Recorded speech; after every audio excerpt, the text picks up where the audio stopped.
문재인 대통령 연설이 어떻게 변화했는가, 문재인 대통령 연설의 어떤 특징에 대해서 제가 좀 간단히 설명을 드리고, 그 다음에 문재인 대통령 연설문의 구체적인 내용이 어떤가, 그래서 이제 연설문의 내용을 분석하는 시간을 가져보겠습니다.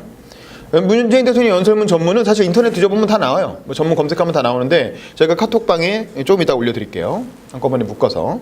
마지막으로 수강생 여러분들의 숙제를 해오신 분들, 뭐 안 해오신 분은 어쩔 수 없고, 아마 보니까 한 3분, 혹시 혜림 씨도 혹시 해오셨죠? 옹고? 네. 그럼 4명의 발표를 듣는 거예요. 참고로 우리 신상민 씨도 우리 청년 연설대회에 나와서 아주 좋은 명연설을 해주셔가지고, 그 의료용 대만 문제에 대해서. 그것도 유튜브에 보면은 검색하면 다 예선, 본선 영상 다 있습니다. 본선 진출하셨던 분이죠. 그때 신상민의 재발견이라고 할 정도로 굉장히 의외의 명연설을 해줬어요. 그래서 뭐지? 뭐야, 얘 이런 애였어? 이렇게 신상민 연설 검색해 보시면 나옵니다. 의외의 명연설. 그래서 이제 제가 다시 이제 수업을 정리하면, 좋은 연설을 볼 때 우리가 3가지 기준으로 봐야 된다고 얘기했었죠. 그 좋은 연설이라고 평가할 수 있는 3요소. 첫 번째는 메시지. 무엇을 말할 것인가, 어떤 메시지를 담고 있는 연설인가가 굉장히 중요하다고 말씀을 드렸고, 두 번째는 스피커, 누가 말하는가. 사실은 메시지보다 더 중요한 건 스피커라고 했죠. 그래서 그 메시지에 적합한 사람이 얘기해야 그 메시지가 증폭되는 거지, 아무리 좋은 얘기를 해도 스피커가 이상하면, 혹은 나중에 그 연설을 하던 당시엔 좋은 연설이었는데 그 스피커가 나중에 이상해지면 그 연설도 같이 이제 폐기되는 그런 결과를 가져온다는 거죠. 그래서 사실은 어떻게 보면 연설에서 가장 중요한 요소는 스피커, 그 연설을 하는 사람이죠. 그래서 여러분들이 연설문 주제를 짤 때 자기가 하기에 적합한 주제를 잡으라는 거였죠.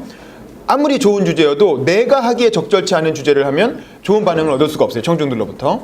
그래서 연설이란 스피커의 특징을 잘 파악하는 게 중요해요. 즉 스피커인 자기 자신이죠. 연설문을 쓸 때는 자기 자신의 특징을 잘 파악하는 게 좋은 연설문을 쓰는 아주 기본이다 라고 말씀을 드렸습니다.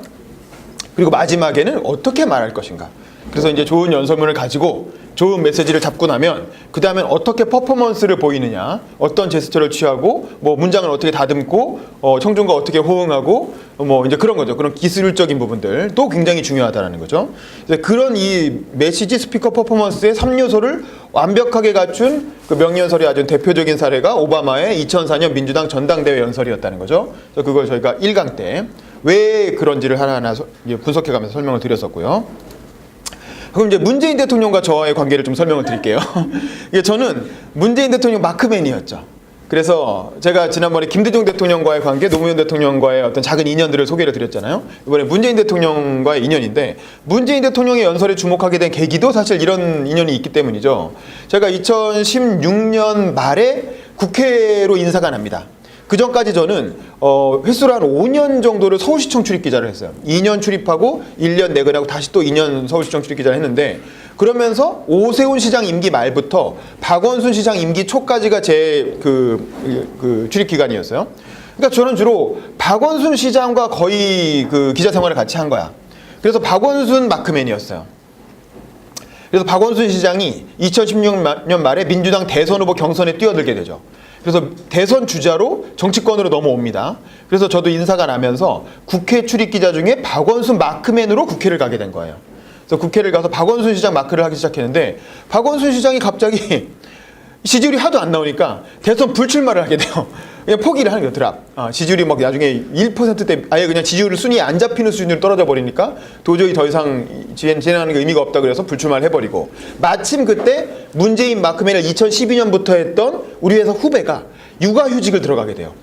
출산을 하고 나서 육아휴직을 들어가면서 문재인 마크맨 일진이 비게 되는 거죠.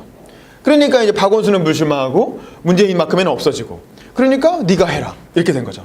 그래서 제가 문재인 대통령 마크맨으로 이렇게 하게 됐고, 또 아시다시피 제가 옛날에 했던 그런저런 활동들 때문에 나름 이제 문재인 대통령 혹은 친문 쪽에 취재원들이 많아요. 그래서 이제 그런 인연으로 문재인 대통령 마크맨을 하게 됐죠. 그래서 이건 제가 이제 문재인 대통령 이렇게 그 선거운동 현장에 쫓아다니면서 이렇게 마크맨으로 활동할 때 우연히 SBS 장면에서 이렇게 인터뷰하고 있는, 그러니까 반기문 당시 후보가 대선 후보 나오냐 마냐 뭐 그런 논란이 있던 시기잖아요. 그래서 반기문 후보에 대해서 한 말씀 부탁드립니다라고 기자가 물어봤더니, 반기문 전 총장이 대통령 되는 것은 박근혜 정권 연장이고 이명호 정권 부활이다라고 강력하게 공격하는 그 멘티를 날릴 때 제가 뒤에서 이렇게 취재를 하고 있는 장면이죠. 우연히 카메라를 카메라 잘 찍고 있는, 왜냐면 방송 기자는 현장에서 카메라가 제대로 찍고 있는 확인을 해야 되거든요. 왜냐면 저 멘트를 할 때 카메라가 안 찍고 있으면 나중에 그 싱크를 쓸 수가 없잖아, 그 인터뷰를. 그래서 이렇게 제대로 찍고 있나 하고, 그때는 또 우리 카메라가 아니고 풀 카메라로 같이 방송사들이 풀로 같이 취재를 해서 영상을 나눠 쓰는 시스템이기 때문에 우리 풀 카메라도 제대로 찍고 있나라고 한번 살짝 봤는데 마침 그 장면이 이렇게 딱 찍혀서 SBS 이제 그때 뭐 제가 SBS 뭐 KBS, MBC 뭐 타사에 많이 나왔죠. ITN도 많이 나오고. 그래서 1년 정도, 그러니까 2017년 초부터 2017년 5월 10일 대선 당선되실 때까지 문재인 대통령 마크맨으로서 대통령의 어떤 주요 선거운동 과정을 전국을 같이 쫓아다니면서 선거운동 과정을 취재를 했고, 그러다 보니까 문재인 대통령이 대통령 취임하고 나서 자연스럽게 대통령 그 청와대 출입기자로. 근데 사실 저는 정확하게 말하면 정식 출입기자는 아니고 인수위 기간에만 파견된 거예요. 국회 출입기자로서 인수위 기간에 파견된 건데, 원래 인수위 기간에는 청와대에서 나오는 기사가 워낙 폭증하기 때문에 국회 출입기자들이 파견 가서 많이 일을 도와주거든요. 왜냐면 인사 검증도 해야 되고 뭐 이것저것 할 게 많잖아. 근데 이제 이번 정부는 인수위가 없었잖아. 인수위가 있었으면 예초에 인수위를 갔을 텐데 인수위가 없이 출범했기 때문에 바로 청와대로 그냥 들어가 버린 거죠. 그래서 청와대에서 삼진으로, 일진 잊은 다음에 삼진으로 출입을 하다가 우연히 그 첫째 주 주말에, 저도 이제 주말 근무하던 날이었어요. 별 생각 없이 오늘은 못 쓰나 하고 고민하고 있었는데, 그날은 문재인 대통령 일정이 하나도 없는 날이었거든요. 대통령 선거운동 끝나고 당선되고 바로 취임하고 청와대 들어와서 정신없이 막 인사 발표하고 그러다가 첫 주 토요일이어서 하루 쉰다. 그래서 오늘은 일정 없으니까 좀 하루 쉬자. 뭐 해야 되지? 라고 하던 차에 갑자기 아침에 대통령님께서 오늘 등산을 하십니다. 라고 딱 공지가 뜬 거예요. 그래서 뭐야 이씨. 근데 이제 나는 마침 옷도 맨날 이렇게 입고 다니고 하니까 이렇게 등산복을 항상 입고 다니잖아요. 기본적으로 운동화도 신고 다니고 그러니까 잘 됐다. 그냥 온 김에 등산이나 같이 따라가자. 뭐 노는 김에 뭐 잘 됐죠. 그래갖고 문재인 대통령하고 등산을 하러 가는데 문재인 대통령이 저쪽에서 쓱 나타나더니 이 청와대 앞마당에 앉아가지고 한 명씩 와서 단체 사진 찍으라는 거야. 근데 단체 사진을 찍기 전에, 기자들이 우르르 몰려오기 전에 한두 명 정도가 옆에 앉아서 이렇게 개별 사진을 찍을 기회가 있었어요. 근데 제가 냅다 또 이렇게 달아붙어갖고 옆에 있던 뭐 누군지 잘 모르지만 타사 기자와 함께 사진을 이렇게 찍어서 나중에 이게 역사에 남을지 뭐 어떨지는 모르겠습니다. 어쨌든 뭐 이렇게 해서 청와대 출입기자가 돼서 또 문재인 대통령님의 연설을 가까이서 볼, 혹은 제가 취재를 할, 그리고 그걸 가지고 나중에 기사를 쓸 기회가 있었죠. 그랬기 때문에 문재인 대통령의 연설을 좀 더 관심 있게 지켜보게 된 거예요. 이제 그런 것들이 그 후보 시절의 연설, 그리고 취임 이후의 연설, 이제 그런 걸 전체적으로 볼 수 있는 기회를 가졌다라는 거죠. 그래서 그걸 가지고 이걸 갖고 연설을 한번 분석을 해봐야 되겠다. 제가 원래 연설 관심이 많았고, 김대중 대통령, 노무현 대통령의 연설은 이미 지난 시즌에 수업에 다뤘었는데 문재인 대통령의 연설을 이제 본격적으로 다루게 된 거죠. 그런 경험을 통해서. 그래서 문재인 대통령의 연설에 대해서 한번 얘기를 해보자면, 일단 기본적으로 문재인 대통령은 김대중, 노무현 대통령하고는 달라요. 그렇죠? 김대중, 노무현 대통령은 원래 아주 탁월하게 말을 잘하는 사람이에요. 말과 글로써 제가 봤을 때 그 시대의 정치인 중에서 가장 높은 경지에 이뤘던 사람들이에요. 60년대에 김대중보다 말 잘하는 사람 없었어. 그리고 90년대와 2000년대 초반까지 노무현보다 말 잘하는 사람 없었어. 적어도 정치권 언저리에서는. 정치권이나 뭐 지식인이나 뭐 기자나 뭐 교수나 뭐 이런 사람들 다 쳐가지고 제가 보기에 말과 글을 어떤 활용하고 하는 데 있어서 그 당시에 김대중, 그 당시에 노무현보다 뛰어난 사람들은 없었던 것 같아요.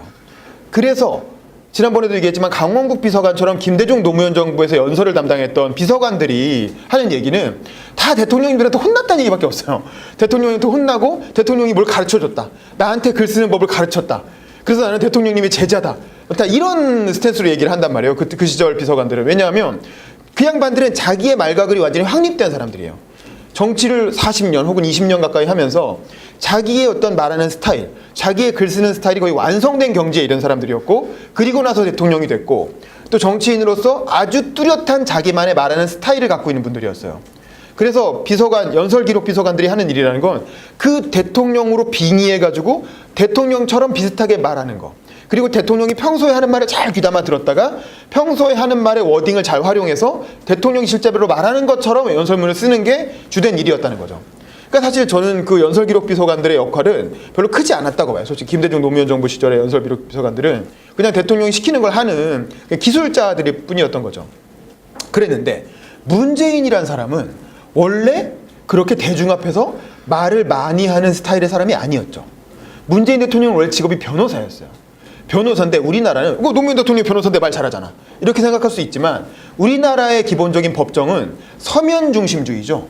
미국 같은 공판 중심주의가 아니라 서면 중심주의라고 해서 그냥 글로 써가지고 판사한테 제출하면 판사가 혼자 읽고 나서 숙고의 시간을 거친 다음에 너 유죄, 무죄, 형량 얼마 이렇게 판단하는 식이거든요. 그래서 사실 이 재판정에서 말로 치고받는 형태의 재판이 아니에요. 그래서 문재인 대통령은 노무현 대통령이 말을 잘하는 이유는 민주화 운동을 오랫동안 했기 때문에 거리에서 대중연설도 많이 하고 발언도 많이 하고 노동자들을 대상으로 강연도 많이 하고 그러다 보니까 말할 기회가 많아져서 원래 타고난 말빨도 있지만 그런 과정에서 자연스럽게 연설 능력이 함양됐다면 문재인 대통령은 그런 걸 하지 않았잖아요. 인권 변호사로 활동을 했지만 자기가 앞장서가지고 무대 앞에 나서서 마이크 잡는 스타일은 아니거든요. 그러니까 평소에 말을 많이 하지 않아. 그리고 글만 쓰던 사람이에요. 글만. 글도 이 변호사의 변론이라는 게 무슨 문학적인 글이 아니잖아요. 아주 사실관계를 밝히고 뭐가 원래 그러네 이런 걸 진위를 따지는 그런 형태의 글을 썼던 사람이기 때문에 문학적으로 글 쓰는 능력이 뛰어난 사람이 아니다. 그러니까 말을 잘하거나 글을 잘 쓰는 사람은 원래 아니었다라는 거예요.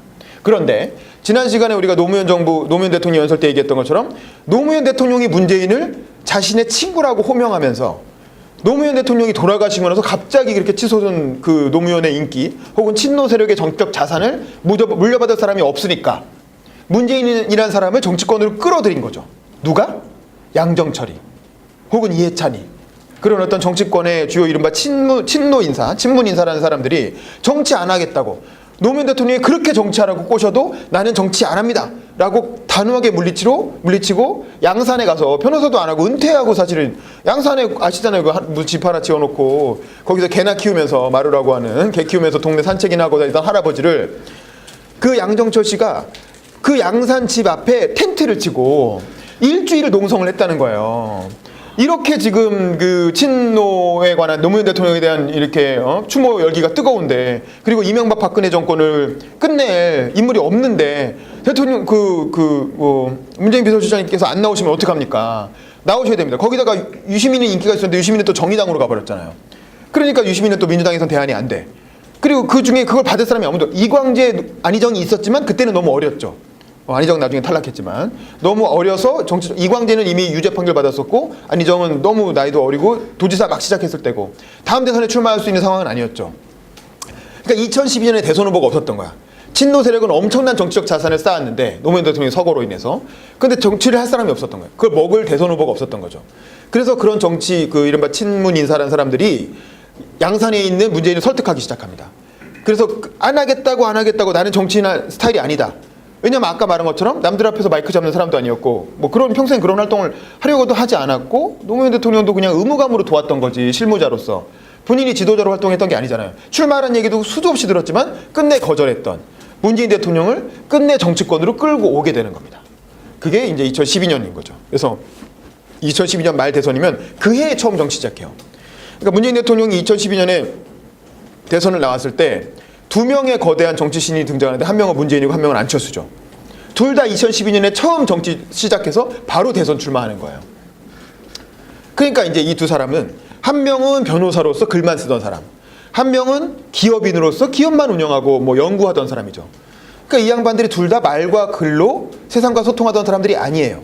물론 이제 안철수는 이렇게 강연도 많이 하고 그렇긴 했지만 정치인으로서의 말과 글을 하던 사람은 아니었죠. 그러니까 이 두 사람이 둘 다 말을 너무 못해. 그리고 특히 문재인 대통령 나중에 이제 본선을 결국 단일화해가지고 본선을 가서 박근혜 후보와 이렇게 TV 토론을 했잖아요. 보는 우리도 가슴이 이렇게 아니 일반인은 내가 저거보다 더 잘하겠다. 근데 이거 문재인만의 문제가 아니었어요. 안철수도 마찬가지고. 그래서 그 결과가 뭐였어요? 우리가 지난번에 본 것처럼 바로 이런 결과를 가져왔다는 거죠. 결국 이게 뭐냐면 전혀 준비되지 않은 말과 글이 준비되지 않은 사람이 갑자기 정치권으로 끌려 들어와서 대선을 치르다 보니 그런 이제 어설픈 모습을 보일 수밖에 없었고 그래서 2012년 당시에 문재인 대통령의 연설은 별로 기억에 남는 게 없어요. 2012년에도 대선 후보였으니까 수도 없이 많은 연설을 했을 거 아닙니까? 전국을 다니면서. 그리고 또 대선 출마 선언이라는 것도 굉장히 길게 했죠. 광화문인가 거기다 세트장 설치해놓고 추운 날씨에 막 엄청 길게 했는데 하나도 별로 기억에 남는 연설이 없어요. 그다지 명연설이다라고 이렇게 예를 들어 노무현 대통령 연설은 막 지금도 유튜브에서 화제가 되잖아요. 근데 문재인 대통령 연설 중에 선거운동 당시 했던 연설이 뭐 그렇게 화제가 되거나 국민들의 마음속에 오랫동안 기억되는 그런 연설이 있나요? 없어. 근데 유일하게 있는 게 뭐냐면 말이 남았어. 말이. 연설은 남지가 않았는데 문구가 남아서, 문구가 마치 카피라이트처럼, 광고의 카피처럼 뭐가 남았냐면 이게 사람이 먼저다 라고 하는 광고 카피만 남은 거예요. 이건 그 당시 정철이라든가 그런 이제 참여정부 때부터 일했던 카피라이터들, 그런 사람들이 적극적으로 캠프에 합류해서 이런 카피 개발은 열심히 한 거야. 그러니까 이런 것만 남은 거야. 사람이 먼저다. 말은 좋죠. 근데 뭐 어쩌란 말이야. 특별한 내용은 없지만 그래도 어떤 철학이 담겨 있는 멋진 말을 남겼다. 근데 연설로 남진 않았어요. 이거는 그냥 카피로 남은, 선거운동을 위한 카피로 남은 거고, 또 하나는 이거죠. 기회는 평등할 것입니다. 과정은 공정할 것입니다. 결과는 정의로울 것입니다. 이 얘기는 어디서 나온 말이냐면 그 대선 출마 선언문에 담긴 말이긴 해요. 근데 요거에 관한 이제 뒷얘기를 누가 해줬냐면 이 윤태영 전 청와대 대변인이 그때 이제 저희 독서 모임 이 자리였던 것 같아요. 여기 와서 이제 강연할 때 해주신 얘기인데, 윤태영 대변인은 이제 노무현 대통령의 필사로 유명한 사람이죠. 노무현 대통령의 어떤 기록관, 노무현 대통령의 모든 말과 글을 기록하게 시킨 사람이잖아요. 그래서 그걸 가지고 계속 책을 내고 있는 분인데, 이분이 이제 그 문재인 캠프에 2012년에도 합류를 한 거야. 근데 이미 합류를 해서 보니까 그때도 뭐 무슨 국민 캠프, 진신 캠프, 뭐 시민 캠프, 미래 캠프, 세 종류, 네 종류의 캠프가 운영되면서 수많은 그 이렇게 이른바 민주 진영의 인사들이 다 몰려들어서 너도 나도 한 자리씩 하면서 이 대선 출마 선언문에 너도 나도 한 꼭지씩을 막 집어넣는 거야. 그러니까 연설문이라는 게 하나의 문학적인 작품으로 한 사람이 이렇게 쭉 써야 되는데, 그게 아니라 이 캠프에서는 이 문구를 집어넣고, 이 캠프에서는 이 내용을 집어넣고, 이 캠프에서는 이 부분을 담당하고, 그래서 각 캠프가 주장하는 자기의 정책 아젠다를 다 연설문에 끼워 넣은 거야. 대선 출마 연설문에. 한 20분 정도 연설을 했는데도 아무것도 건질 게 없는 거야. 그러니까. 왜냐하면 그냥 얼기설기 이 얘기 저 얘기 이 사람 저 사람이 쓴 내용을 그냥 합쳐놓은 글이니까. 그리고 문재인 대통령이 그 추운 날씨에 그냥 그걸 이렇게 그 광화문에서 야외 무대에서 줄줄 읽은 거예요. 그러니 뭐 하나도 좋은 내용이 없지. 기억에 안 남지. 왜냐하면 이 사람 저 사람 다 아젠다가 다 흩어져 버리는 거죠. 그래서 마지막에 윤태영 대변인한테 최종적으로 당신이 글 잘 쓰니까 이거 한번 좀 감수 좀 해봐라. 당신이 좀 마지막으로 한번 다듬어라라고 원고가 왔는데 뭐 고칠 수가 없는 거야. 다 다른 얘기들을 하고 있으니까. 다 이 캠프 저 캠프에서 다 조금씩 자기 그 몫이 있는 거잖아요. 그 사람들의 다 이해관계가 걸려 있고 자기들의 어떤 조직의 이익이 걸려 있고 그렇게 해가지고 들어온 글들이니까 어떻게 뭐 손을 볼 수가 없는 거야. 차라리 한 사람한테 그냥 통으로 맡겼으면 모르겠는데 그게 아니라 이렇게 얼기설기 이제 이렇게 패치로 만든 글이니까.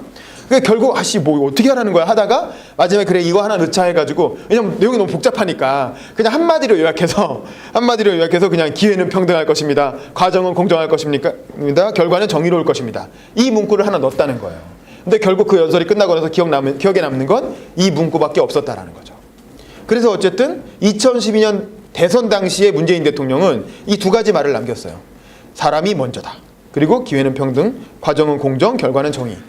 뭐 이거 보면 뭐 이렇게 어쨌든 기회 평등하고 과정은 공정한 결과는 정의로 뭔가 좋은 나라다라는 그런 만들겠다라는 그런 선의, 그런 어떤 좋은 취지는 남겼지만 뭐 이렇다 할 디테일은 없는 이제 그런 얘기들이었다. 2012년에 문재인 대통령을 평가하자면.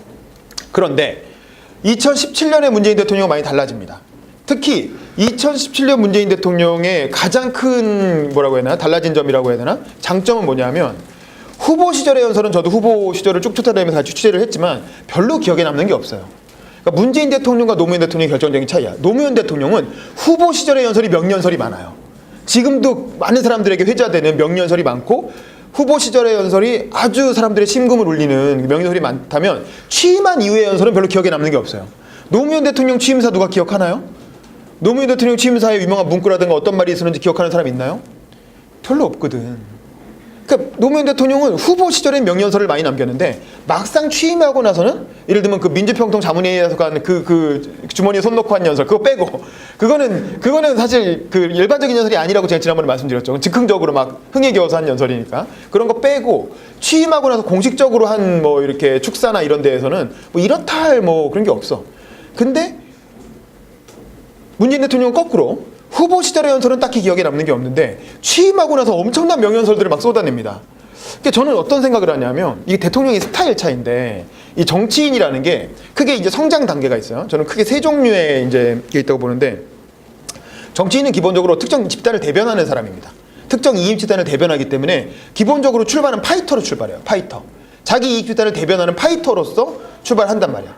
그래야 예를 들면 사회적 약자, 뭐 소수자, 뭐 동성애자이든 뭐 노인이든 청년이든 여성이든 누군가 대변하는, 아니면 소외 지역이든 뭐 호남이면 호남, 뭐 제주, 뭐 이렇게 영남, 자기가 대변하는 지역을 혹은 노동자, 지역의 이익을 지키기 위해서 기득권 세력과 맞서 싸우는 거죠. 그런 파이터로서의 정치인은 노무현 대통령이 후보 시절에 아주 최고의 경지를 보여줘요. 노무현 대통령이나 김대중 대통령은 초창기의 정치를 파이터로서 시작한 사람이에요. 근데 파이터로서 정치를 시작해도 막상 대통령이 되면 전 국민의 대통령이 되잖아요. 그 다음에 뭘 해야 되면 갈등 조정자가 돼요. 조정자. 왜냐하면 이해관계를 조정해야 되거든. 영남과 호남의 이해관계를 조정해야 되고, 노동과 자본의 이해관계를 조정해야 되고, 남과 북의 이해관계를 조정해야 되고, 산업 간의 이해관계를 조정해야 되는 문제가 생겨요. 그러니까 뭔가 조정하고 화합하고 국가를 하나로 단합시키는 어떤 국민 통합의 아이콘이 돼야 돼요. 대통령이란 자리는. 그 파이터였던 사람이 갑자기 국민 통합을 해야 되는 문제가 생겨요. 그러니까 이게 사실 잘 안 넘어가지거든. 그러니까 노무현 대통령은 파이터로서는 굉장히 훌륭했는데 국민 통합의 아이콘으로서는 실패한 거죠. 그래서 결국에 노무현 대통령 임기 말까지 계속 국민들 간에 치열한 분열이 일어나고 결국 나중에 지지율이 뚝뚝 떨어지게 된 것도 그런 이유 때문인 것 같아요. 근데 사실 거기서 저는 근데 노무현 대통령이나 김대중 대통령은 취임하고 나서는 국민을 통합시키려고 굉장히 많이 노력을 했어요. 굉장히 많이 노력하고 어떤 실질적인 정책도 많이 했고 성과도 많은데 이제 국민들의 마음속으로 들어가질 못한 게 문제죠. 실질적인 정책이나 어떤 행보로서는 굉장히 많은 노력을 했고, 인사도 그렇고 오히려 소외 지역이나 또 자기를 지지하지 않았던 사람들을 챙기려고 많은 노력을 했어. 그런데 그게 국민들 마음속에 들어가는 말과 글로 남지를 못했어요. 저는 그게 김대중 대통령과 노무현 대통령의 안타까운 점이었다고 생각을 하는데, 또 하나는 퇴임하고 나면 뭐가 되냐면, 대통령은, 정치인들은 퇴임하고 나면 사상가가 돼요. 사상가 혹은 예언자. 왜냐하면 이게 원래 머리가 좋고 말도 잘하고 그러던 사람이 국정을 5년간 담당하면서 온갖 그 최고급의 정보를 다 얻고, 거기에다가 김대중 노무현 대통령은 책 읽는 거 워낙 또 좋아하는 사람들이었잖아요. 그러니까 그런 사람들은 이제 퇴임할 때쯤 되니까 이제 웬만한 지식인의 경지를 넘어서는 그런 어떤 사상가적 면모까지 가지게 된다라는 거죠.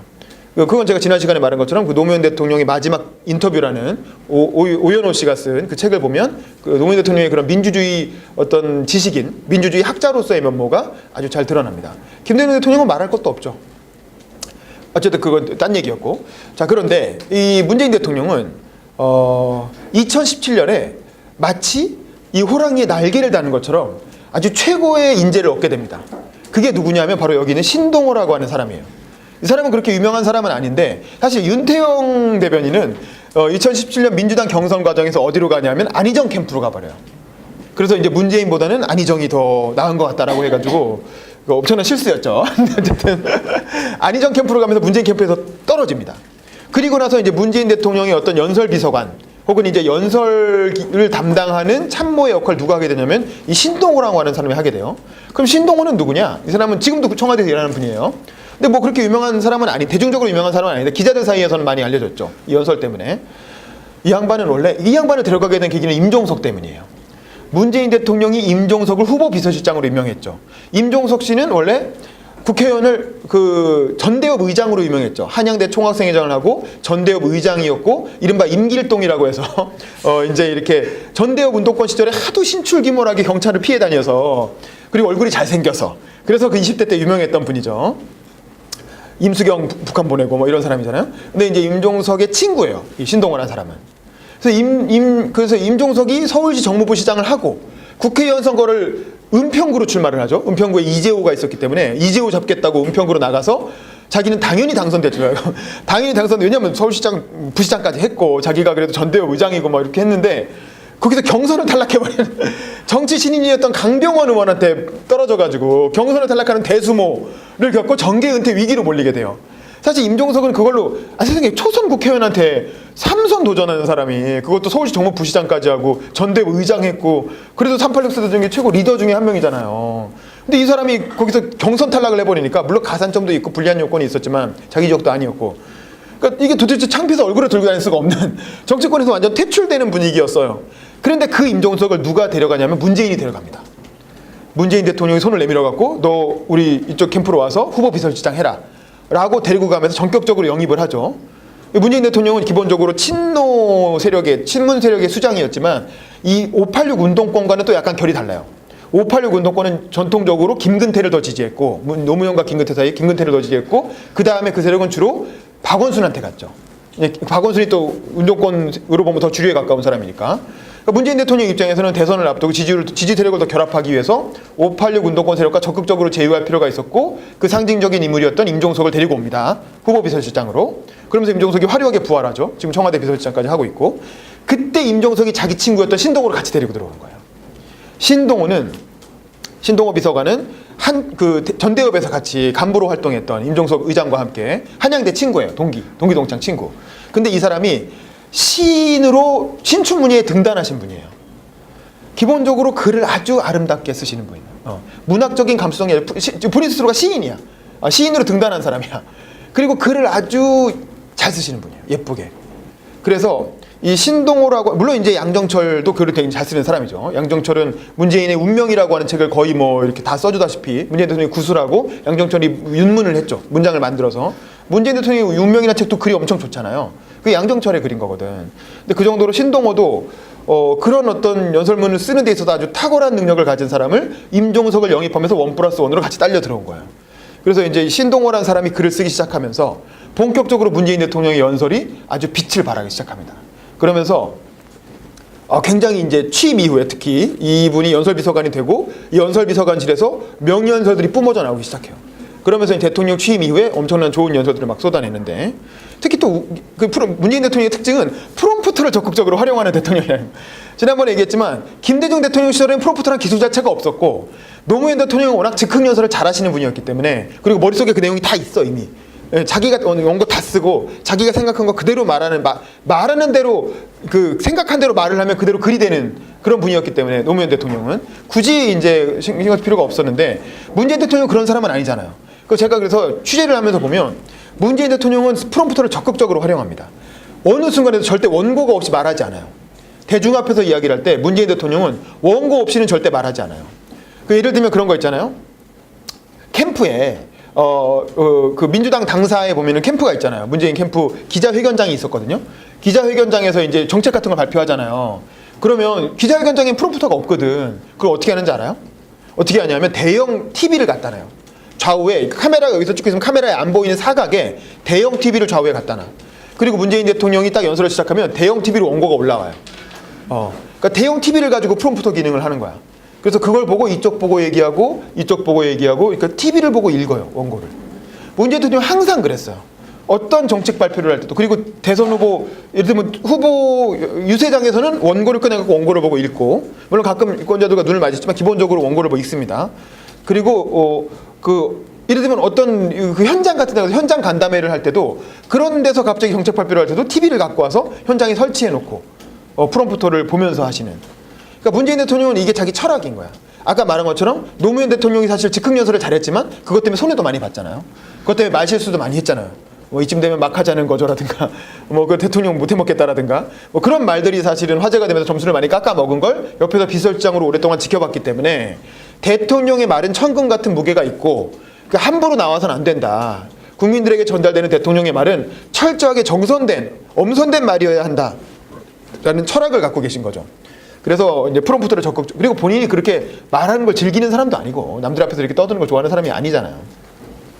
그래서 이제 프롬프터를 적극적으로 활용하시면서 연설을 하는 편이었고, 그게 대통령에서는 무조건 프롬프터가 오거든요. 원래 우리나라가 대통령에서는 대통령이 하는 그런 기념식이나 축사 이런 거 할 때는 반드시 프롬프터를 쓰게 돼 있거든. 국회에서 하는 시정연설도 그렇고. 그래서 그런 게 문재인 대통령의 특성과 잘 맞아 떨어진 거예요. 그런 프롬프터를 선호하는. 그리고 또 하나는 문재인 대통령은 백지 같은 사람이에요. 도화지. 자기 말에 말하는 스타일 같은 게 정해진 사람이 아니기 때문에, 김대중 대통령과 노무현 대통령은 자기 말하는 스타일이 아주 확고하게 이미 틀이 잡힌 채로 대통령이 된 분들이고, 그에 비해 문재인 대통령은 그런 자기만의 어떤 이런 게 정해지지 않았기 때문에 오히려 다른 사람이 써준 글을 아주 잘 소화를 한 거죠.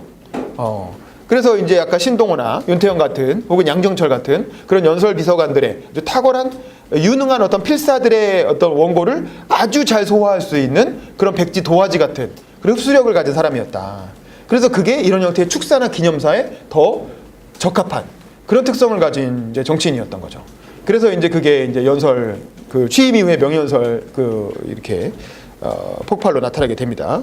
그리고 또 운이 좋았던 게, 이게 기가 막히게 타이밍이 문재인 대통령이 다른 일반 대통령처럼 2월 달에 취임했으면 이런 기회가 없었을 거야. 근데 문재인 대통령이 탄핵으로 인해서 대선 날짜가 5월 10일이었잖아요. 그래서 5월 10일에 취임사를 하게 됩니다. 그래서 취임사를 하고 나서 한 달 사이에 엄청나게 축사와 기념사를 할 일정이 쫙 생겨요. 뭐냐면 5월 18일에 5.18 기념사를 하게 되죠. 그리고 5월 23일에 노무현 대통령 서거 9주기예요.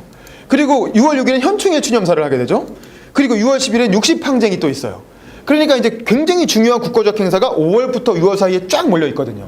대통령 취임한 직후 모든 국민들의 어떤 눈과 귀가 대통령의 일거수일투족에 집중돼 있을 때잖아요. 이때 그 국민들의 관심이 온통 대통령에게 집중됐을 때 자기가 딱 그런 기념사와 축사를 할 수 있는 기회를 얻은 거야. 이건 또 쉽지 않은 일이에요. 이것도 문재인 대통령이 탄핵 사태였기 때문에 아주 특별하게 생긴 일이죠. 보통 대통령들은 12월에 당선되고 2월에 취임하잖아요. 그리고 그 사이에 국민들한테 이렇게 메시지를 전달할 수 있을 만한 특별한 기회가 없다고. 그리고 12월에 취임 당선돼서 2월까지 가면 이미 그때는 단물 다 빠져요. 대통령의 행보 다 식상해지고 취임사도 별로 기억도 안 나. 별로 잘 듣지도 않아. 그냥 대통령 됐네. 이렇게 드디어 취임했구나. 2달 전에 당선됐는데. 뭐 이런 정도의 느낌이죠. 근데 이제 이 양반은 대통령이 딱 그 당선되자마자 바로 다음날 취임이었잖아요. 다음날 바로 대통령 되고 그때 하는 취임사부터 국민과 언론이 아주 엄청난 관심을 가지고 지켜보는 도대체 문재인이 나라를 어떻게 만들까? 이 탄핵도 당하고 얼마 전까지 홍준표 나오고 안철수 나오고 유승민 나오고 뭐 나라가 완전히 그 엉망진창이었는데 이게 나라냐? 뭐 이런 말이 막 나오고 촛불 집회하고 뭐 이런 상황에서 과연 문재인이 나라를 어떻게 만들려는 거야? 라고 하는 국민적 관심도가 아주 최고조에 달했을 때 그때 문재인 대통령이 이렇게 5번에 걸쳐서 전 국민을 대상으로 말을 할 수 있는 기회를 얻었다는 거죠. 이것도 아주 특이한 일이에요. 아주 특이한 일이고 문재인 대통령에게 아주 운이 좋은 거예요. 그러니까 문재인 참 운이 좋은 사람이에요. 이게 대통령의 운은 국가의 운이에요. 그러니까 운이 좋은 대통령을 가졌다는 건 대한민국에도 큰 이제 행운이었다. 포르투나, 이제 그런 폴춘, 마키아벨리가 말하는 포르투나라는 측면에서 행운의 여신의 사랑을 받은 케이스다라고 볼 수 있습니다. 자, 그러면 요 5번의 연설에서 5번의 연설을 뭐 다 보진 않고 그 중에 중요한 부분들만 이제 골라서 볼 건데 5번의 연설을 통해서 문재인 대통령은 어떤 메시지를 전달했는가 이게 되게 중요한데요. 일단은 보세요. 대한민국 국민은 크게 보면 두 종류의 국민으로 나눌 수 있어요. 정치권에서 볼 때 투표하는 국민은 크게 보면 두 종류로 나눌 수 있어. 뭐가 있을까요? 산업화 세대 국민이 있고 민주화 세대 국민이 있어요. 그렇죠. 그 두 종류의 국민은 전혀 다른 인생을 살아왔고 전혀 다른 가치관을 가지고 있고 전혀 다른 정치적 우상을 갖고 있어요. 그렇죠. 산업화 세대의 국민은 특히 박정희, 이승만과 박정희라고 하는 우상을 가지고 있고 영남 출신인 경우가 많고 뭐 기업에서 활동하거나 뭐 군인 출신이거나 그리고 박근혜 대통령 너무나 사랑했죠. 근데 박근혜 대통령이 국정농단으로 무너지면서 엄청난 마음의 상처를 안고 있어요. 이 2017년 5월의 상황을 얘기하는 겁니다. 5월 상황. 그리고 민주화 세대의 국민은 5.18로 인해서 엄청난 트라우마를 얻었죠. 자기가 어떤 알던 사람들이 죽기도 하고 민주화운동 과정에서 감옥에 가기도 하고 고문을 당하기도 하고 그러면서 이제 이 사회가 뭔가 굉장히 어떤 그 불행하고 부정의한 역사로 가득 차 있다라는 그런 이 사회에 대한 엄청난 불만을 가지고 있었고 거기다가 최근에 10년간 뭐 노무현 대통령 돌아가시고 김대중 대통령 돌아가시고 이러면서 더 큰 어떤 트라우마와 상처를 가지고 있어요. 그런 국민들이에요. 거기다가 이제 사실 투표하지 않는 미래 세대도 있지만 그 사람들은 일단 이번에 빼고 그런 두 종류의 국민들 그리고 또 문재인 대통령을 만들었던 핵심 지지층이 있죠. 이른바 친문 세력도 있죠. 그런 다양한 국민들에게 뭔가 메시지를 던질 수 있는 기회를 얻은 거야. 취임사는 기본적으로 좀 이따 보겠지만 이 분열된 국민을 어떻게 할 것인가 이 분열된 나라를 어떻게 할 것인가 라고 하는 메시지를 던진 거예요. 기본적으로 나는 나라를 이렇게 이끌겠다. 당연히 거기에 뭐냐면 핵심 메시지는 국민 통합이죠. 이 분열된 국민을 어떻게 통합할 것인가에 대한 메시지를 던진 게 취임사. 그리고 5.18 기념사는 뭐겠어요? 5.18 기념사는 치유와 힐링이에요.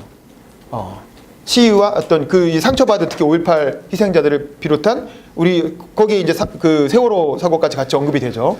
어떤 상처받은 국민들에 대한 치유. 그리고 노무현 대통령 서거 9주기. 이건 뭐예요? 친문 지지 세력들. 문재인 대통령의 핵심 지지층들에 대한 메시지. 이 사람들이 그 사람들이 적극적으로 밀어서 결국 대통령이 됐어. 그럼 그 사람들한테 어떤 메시지를 던질 것인가 되게 중요하잖아요. 근데 현충일은 뭐예요? 산업화 세대에 대한 메시지예요. 산업화 세대. 이전에 박근혜 대통령을 지지했던 사람들, 혹은 이전에 박정희 대통령을 지지했던 사람들, 혹은 우리나라의 메인스트림이라고 자부하고 있는 사람들, 그런 사람들이 가장 중요하게 생각하는 행사가 현충일이죠. 왜냐하면 민주화 세대에게 가장 큰 트라우마가 5.18이라면 산업화 세대에게 가장 큰 트라우마는 6.25 전쟁이에요. 6.25 전쟁 때 수많은 사람들이 죽었잖아요. 그리고 그 죽은 사람들의 동료들이 나중에 군사 쿠데타를 일으켜서 군사 정권을 세운 거거든요. 그리고 6.25 전쟁이라고 하는 어떤 피를 흘린 역사가 바로 어떤 그런 군사 독재의 정당성이 됐던 거거든요. 그래서 그리고 그걸 기념하는 행사가 현충일이잖아요. 그래서 저 현충원을 가보면, 저도 이번 현충일에 갔다 왔는데 김대중 대통령 묘소에 참배를 하고 왔죠. 현충원을 가보면 진짜 그 거대한 그 동작동 현충원 꼭대기에 박정희 대통령 부부 묘역이 딱 조성돼 있어요. 이렇게 동그랗게 이렇게 타원형으로 위에서 올라가서 이렇게 딱 내려다보면 박정희 대통령 묘역이 제일 꼭대기에 제일 좋은 곳에 딱 있어.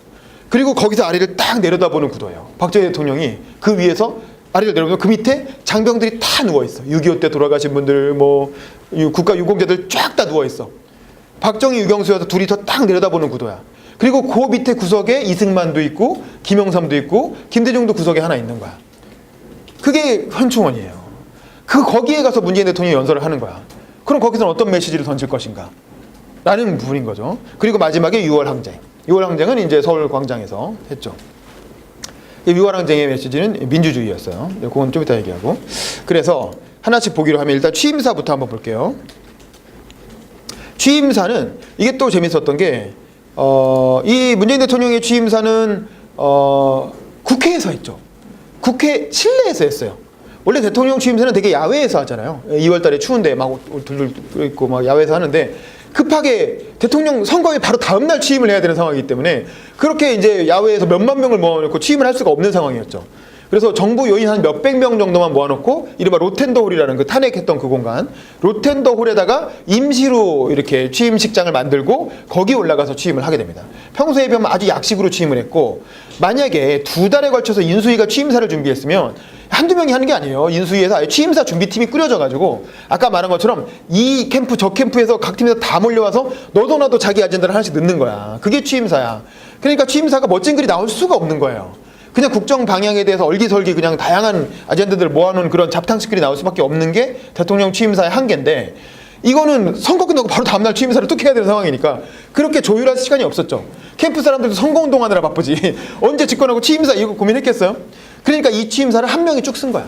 그게 신동훈인지 누군지는 모르지만 어쨌든 캠프에서 문학적인 어떤, 문재인 캠프는 워낙 글 쓰는 사람들이 글 잘 쓰는 사람이 많았으니까, 그래서 이제 한두 명의 어떤 아이디어를 딱 이렇게 쓴 글이다라는 거야. 그래서 취임사부터는 영상을 보면서 말씀을 드릴 텐데, 그 전에 여러분 같이 모여있는 우리 카톡방에 제가 올려드릴게요. 문재인 대통령 취임사. 문재인과 더불어민주당 정부에서 기회는 평등할 것입니다. 과정은 공정할 것입니다. 결과는 정의로울 것입니다. 그렇죠. 이게 이제 지난 2012년 대선 때 가장 히트했던 문구를 취임사에서 다시 반복을 하신 겁니다. 제가 이때 국회 출입기자여서 국회에 있었잖아요. 국회에 있으면서 이제 이 취임사를 그냥 이제 그 부스에 앉아갖고 텔레비전 화면에 나오는 걸 이렇게 별 생각 없이 이렇게 들었는데, 그때도 느낌이 이거 문장이 참 좋다.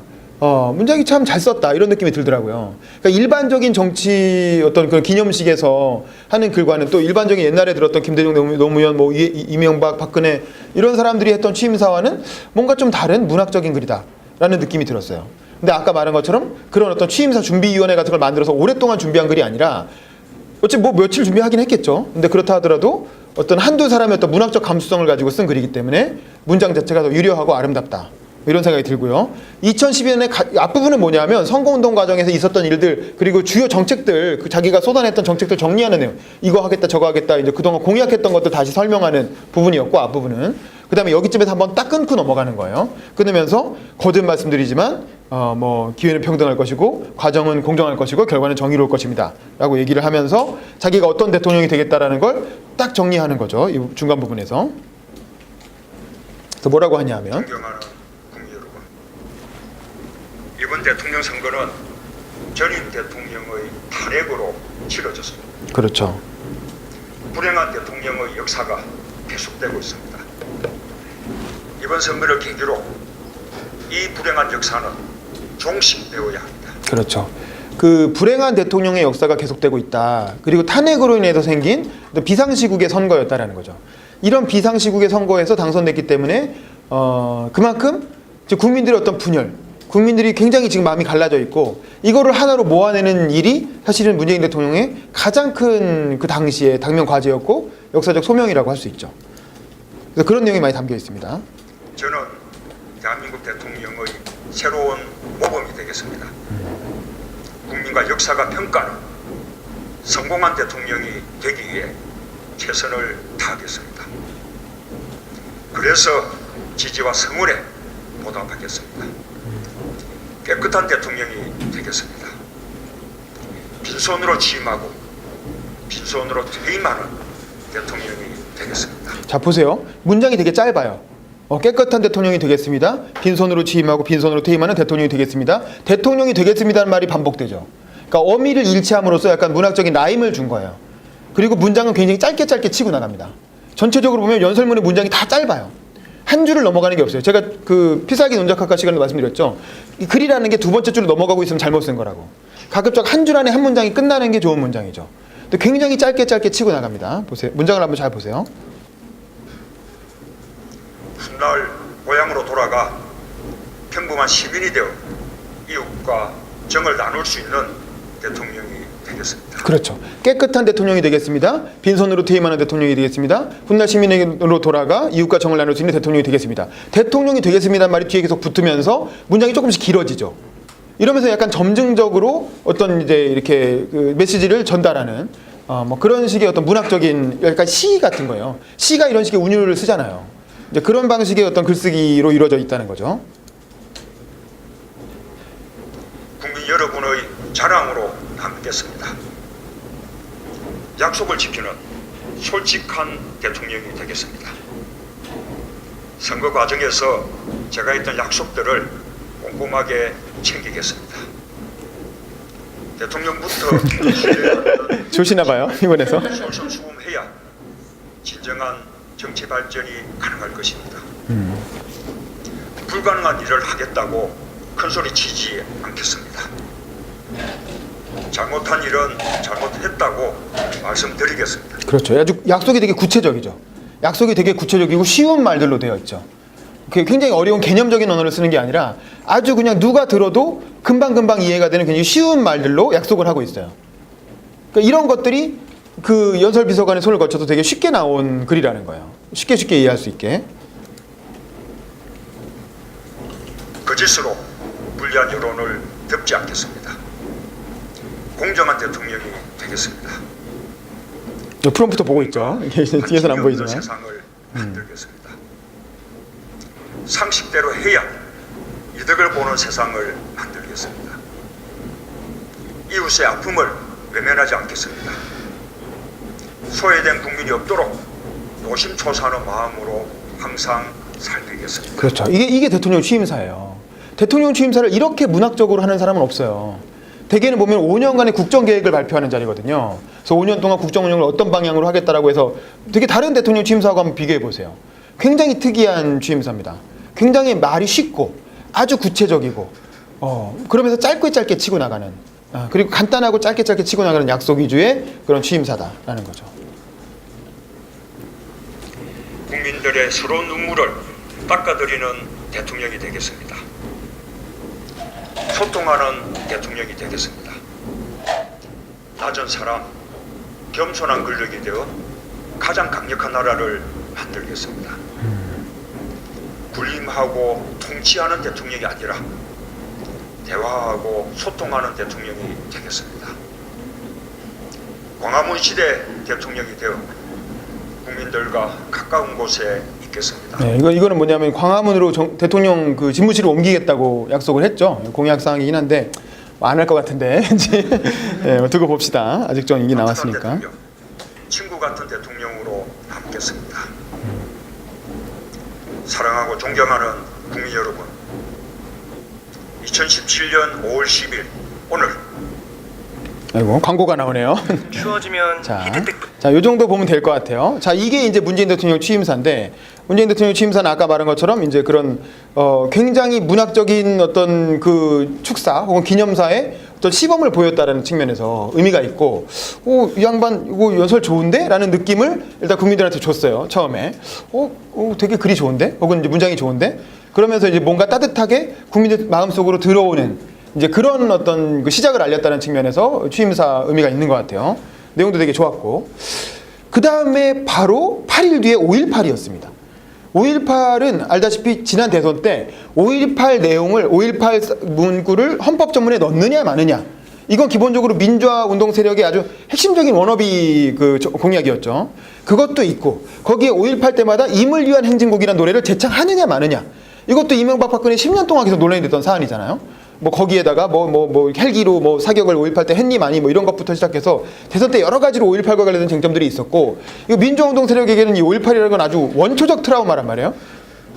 그런데 그럼 이 5.18 자리에 가서 문재인 대통령이 대통령으로서 이제 그 기념사를 하는 그 첫 번째 행사인 거예요. 대통령 행사로서 연설하는 첫 번째 자리였고 엄청나게 중요한 자리였어요. 근데 이 자리가 물론 나중에 이 연설도 되게 중요했지만 끝나고 나서 어떤 해프닝이 있었어요? 연설 끝나고 여자분이 그걸 했는데 왜 했는지 아시죠? 그분이 생일이 5월 18일이에요. 1980년 5월 18일 생이야. 그래서 5.18이 일어난 날에 태어나신 분이었어요. 그래서 그분 아버지가 원래 외부에 계시다가 딸이 태어났다 그래갖고 딸 때문에 광주로 들어온 거야. 딸 보려고. 딸 태어났으니까. 딸 보려고 광주에 들어왔다가 5.18 사태에 휘말려갖고 죽은 거예요. 자기 딸 때문에 딸 때문이니까 당연히 아빠가 보러 왔을 거 아닙니까? 출산 같이 지켜보려고. 왔다가 5.18 이게 문제가 생기면서 이제 그 당시 진압군의 발포로 인해서 사망하신 거죠. 그러니까 어떻게 그런 사람도 섭외를 했는지 그것도 참 대단한데, 그래서 그분이 이제 일종의 아버지한테 보내는 편지를 읽은 거예요. 아마 이 연설이 끝나고 났던 것 같은데, 편지를 읽는데 내용이 그런 내용이에요. 우린 몰랐는데 읽어본 내용 들으니까 그런 내용이에요. 그러니까 너무 슬프잖아요. 내가 괜히 태어나가지고 아버지를 죽게 만든 게 아닌가. 평생 그런 괴로움 속에 살았다. 이런 얘기를 하면서 아버지 뭐 이러면서 이제 뭐 울면서 자기 얘기를 한 거야. 그것도 사실 엄청나게 좋은 명연설이었어요. 따지고 보면. 그분이 한 것도 되게 명연설이었는데, 그 다음에 문재인 대통령이 갑자기 벌떡 일어나가지고, 이거는 의전에 없었던 거예요. 우리 다 여러 번로 취재를 해봤는데, 왜냐하면 의전에 원래 있었던 거면 앞에서 이렇게 그 사람이 이제 연설을 마치고 집으로 뒤로 돌아가는데, 갑자기 앞에서 듣던 문재인 대통령이 자리에서 벌떡 일어나가지고 뚜벅뚜벅 걸어 나와서 뒤로 돌아가고 있던 이제 그 사람을 이렇게 쫓아온 거야. 그러니까 앞에 있던 그 행사 진행하는 그 직원이 대통령이 좀 걸어오고 있으니까 잠깐만 좀 뒤 좀 보세요 이렇게 해가지고 걸어오던 사람 다시 뒤로 돌려 세워서 뒤로 보니까 대통령이 오고 있는 거야. 그런데 이제 문재인 대통령이 딱 안아준 거죠. 그게 생중계로 전 국민들한테 나간 거예요. 그러니까 이제 그 5.18로 인해서 받은 트라우마, 상처를 안아주는 대통령의 모습을 아주 자연스럽게 연출한 건데, 이게 나도 그 청와대 의전 담당하는 그 최원순 뭐 이런 식으로 다 물어봤는데 절대 기획된 게 아니었다라는 거예요. 저는 실제로 그게 맞을 거라고 봐요. 그거 인간이 어떻게 그런 것까지 기획할 수가 있어. 그거 기획하면 진짜 인간이 아니지. 근데 그런 사람을 섭외한 것까지는 기획이지. 그런 기가 막히게 그런 케이스의 사람을 섭외한 거는 기획인데, 그런 연설을 했는데 문재인 대통령이 그냥 그 자리에서 그냥 다 같이 감동받고 끝나는 건 줄 알았는데, 그 자리에서 너무 문재인 대통령 스스로가 감정이 복받친 나머지 저 친구를 안아줘야 되겠다는 생각을 하고 벌떡 일어나서 걸어가서 안아준 거예요. 그러면서 사실 이 연설은 그 퍼포먼스를 통해 완성된 겁니다. 이 연설은. 그럼 이 연설의 내용은 어떤 거였느냐? 사실 그 퍼포먼스 때문에 오히려 연설 내용이 죽은 감이 있어요. 많이 알려지지 않은 감이 있는데, 사실 이 연설도 굉장히 좋은 명연설이었어요. 보면 뭐 이런 식으로 흘러갑니다. 보세요. 2년 전 진도 횡목항에 5.18의 엄마가 4.19의 엄마에게 보낸 표친막이 있어서. 그렇죠. 이거 다 기억하시죠? 이게 뭐냐면, 우리가 5.18 하면 5.18이 희생자고 피해자라고 생각한단 말이에요. 그래서 이제 5.18 하면 항상 뭔가 슬프고 보듬어줘야 되고 우리가 지켜줘야 되는 대상으로만 생각했다는 거야, 5.18을. 그런데 4.16 세월호가 터졌잖아요. 세월호 문제가 터지고 그 자식 300명을 잃은 부모들이 또 새로운 어떤 피해자가 생긴 거죠. 그 사람들에 대해서 오히려 5.18의 어떤 유가족들이 세월호 유가족들을 포용하는 모습을 보였다는 거예요. 그게 바로 이 연설에서 인용되고 있는 거예요. 5.18 기념사에서. 그러면서 5.18 혹은 유가족들 혹은 이제 광주 시민들에게 이제 새로운 모습을 이제 집권도 했고 새로운 정부가 새로운 세상이 열렸으니까 새로운 역할을 부탁하는 거죠. 사실은 이 연설의 하이라이트는 이 부분이에요. 물론 이 부분 이전에도 좋은 연설이 많이 있죠. 자기가 부산칠에 변호사 생활할 때 5.18 사태를 겪으면서 그게 지금까지 내가 살아오게 된 원동력이 됐다라고 자기 얘기를 하는 부분도 있고 그건 본인이 직접 추가했다고 해요. 그 다음에 이제 그때 돌아가신 그 분들 5.18을 외치다가 5.18 진상규명을 외치다가 자살하신 분들 있잖아요. 민주화운동가에서 자살한 청년들, 학생운동가들 그런 사람들의 이름을 불러주는 대목도 있어요. 그것도 문학적으로 굉장히 귀에 딱딱 꽂히면서 하면서 이제 이렇게 돌아보게 되는 부분이었는데 특히 저는 이 부분이 훌륭했다고 봐요. 5.18 희생자들 단지 피해자로 두는 게 아니라 그분들을 국민통합의 상징으로 만들어내는 거죠. 어떤 식이냐면 보세요. 당신 원통함을 내가 아오. 힘내소. 쓰러지지 마시오. 라는 내용이었습니다. 그렇죠. 이게 플랜카드 내용이었다는 거예요. 마치 5.18 엄마가 세월호 엄마들한테 바로 해주고 있는 것처럼 그게 플랜카드에 그대로 적혀 있는데 그걸 직접 인용을 해준 거죠. 대부분 공식적인 연설에서 이런 식으로 안 하죠. 그 내용을 요약해서 개념적으로 설명을 하던가 이렇게 할 텐데 플랜카드 내용을 직접 연설문 속에서 인용을 하고 있다는 거죠. 마치 그 사람이 빙의해서 말하는 것처럼. 그래서 듣는 사람들로 하여금 바로 하면서 이제 그 감동이 전해지게 만드는 거죠. 국민의 생명을 짓밟은 국가와 국민의 생명을 지키지 못한 국가를 통렬히 꾸짖는 외침이었습니다. 그렇죠. 국민의 생명을 짓밟은 국가는 전두환 군사정권을 말하는 거고 국민의 생명을 지키지 못한 국가는 박근혜 정권을 말하는 거죠. 그 둘을 통렬하게 꾸짖는 외침이었다라고 하면서 5.18과 세월호를 연결시키는 거예요.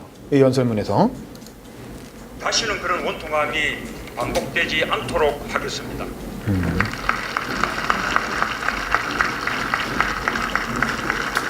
국민의 생명과 사람의 존엄함을 네, 존엄이라는 단어가 잘 안 읽어지죠. 그래서 잠깐 실수가 있었습니다. 저는 그것이 국가의 존재 가치라고 믿습니다. 그렇죠. 그래서 이 국가가 지키지 못한 국민들 혹은 국가가 희생시킨 국민들을 다시 이제 되살리고 국가가 지키는 게 바로 국가의 존재 이유다라고 하는 어떤 그 지난 5.18부터 세월호까지 끊임없이 어떤 국가 권력으로부터 상처받아온 국민들을 어떤 치유하고 어떤 위로하는 위로와 치유의 메시지를 담은 연설이었다는 거죠. 그리고 그 뒤에 아까 얘기했던 그 부분이 나옵니다. 이것까지 같이 한번 볼게요. 오늘 모르의 죽음과 광주의 아픔을 자신의 것으로 삼으며 세상에 알리려 했던 많은 이들의 희생과 헌신도 함께 기리고 싶습니다. 라고 하면서 이제 그 사람들의 이름을 부르는 거죠. 1982년 광주 교도소에서 광주 진상규명을 위해 40일간의 단식으로 옥사 29살 전남대생 박관현 1987년 광주 사태 책임자 처벌을 외치며 분신 사망한 25살 노동자 표정두 1988년 광주 학살 진상규명을 외치며 명동성당 교육관 4층에서 투신 사망한 24살 서울대생 조승만 1988년 광주는 살아있다 외치며 숭실대 학생회관 옥상에서 분신 사망한 25살 숭실대생 박래전 수많은 젊은들이 5월 영령에 넋을 위로하며 자신을 던졌습니다. 그렇죠. 그러니까 이런 식으로 5.18 희생자들뿐만 아니라 5.18의 진실을 알리기 위해서 스스로 목숨을 던진 수많은 청년들이 있었다라는 걸 다시 한번 강조하면서 5.18은 광주만의 문제가 아니고 전국에서 다 같이 공감한 문제였다라는 거죠. 그리고 이런 사람들도 광주 시민들이 기억해야 된다는 거예요. 광주 현장에서 죽은 사람들뿐만 아니라 광주의 진상을 알리기 위해서 전국에서 희생한 그런 수많은 사람들의 노력이 있었기에 지금과 같은 진상 규명과 회복이 이루어졌다. 이런 메시지를 던지는 거죠. 그래서 결국 광주 시민들이 바로 그런 데서 앞장서야 된다. 이런 얘기를 합니다. 광주 정신으로 희생하며 평생을 살아온 전국의 5.18들을 함께 기억해 주십시오. 그렇죠. 전국에 있는 광주 정신으로 희생하면서 살아온 전국의 5.18들을 함께 기억해달라. 그러니까 5.18을 단순히 광주만의 이벤트로 생각해서는 안 되고 어떤 그 5.18 정신이라는 게 광주만의 전유물도 아니라는 거예요. 이제는 이미 대한민국 전체의 어떤 가치가 되었고, 그렇기 때문에 광주 시민들도 5.18을 광주의 희생자들의 것으로만 생각해서는 안 된다라는 거죠. 그러면서 5.18 어떤 그 광주 시민들에게 혹은 5.18 유가족들에게 새로운 역할을 이제 당부하는 겁니다.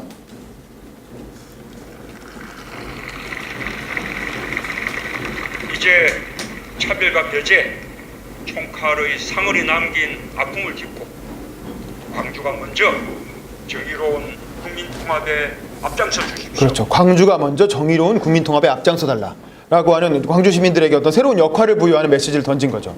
이거는 문재인 대통령이니까 할 수 있는 말이에요.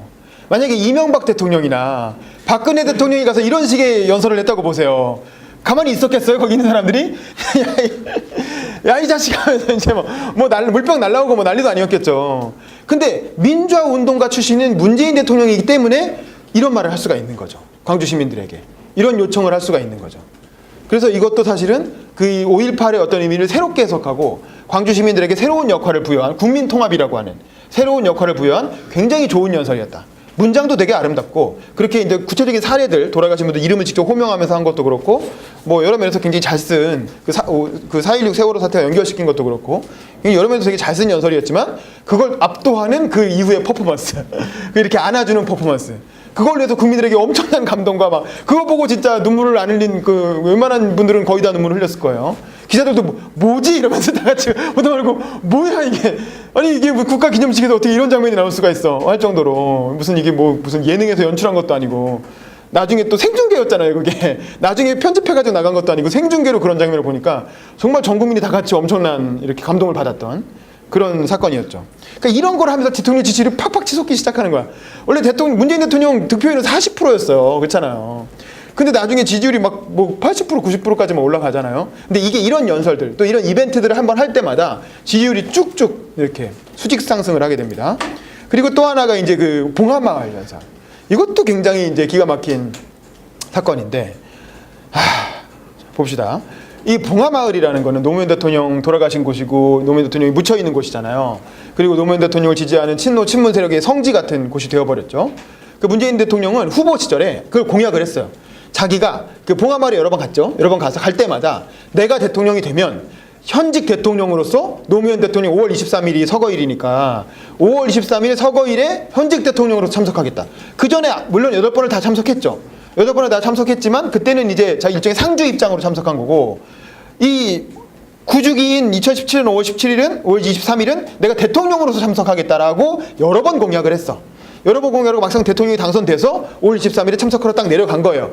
그러니까 이제 이 친노 친문 세력들은 어떻게 생각하겠어요? 와 완전 이제 우리 세상이 왔다 이렇게 된 거죠. 그리고 그걸 지켜보는 친노 친문이 아닌 사람들 혹은 친노 친문 세력을 좀 비판적으로 바라보는 사람들은 어떻게 생각하겠어요? 야 진짜 저놈들 제 세상 왔다고 진짜 아주 그냥 자기들끼리 축제 벌이고 난리 났구나 이렇게 하면서 약간 고가운 시선으로 약간 비판적인 시선으로 보고 있겠죠. 그 상황에서 문재인 대통령이 어떤 선언을 하냐 하면 이 얘기를 합니다. 한번 보세요.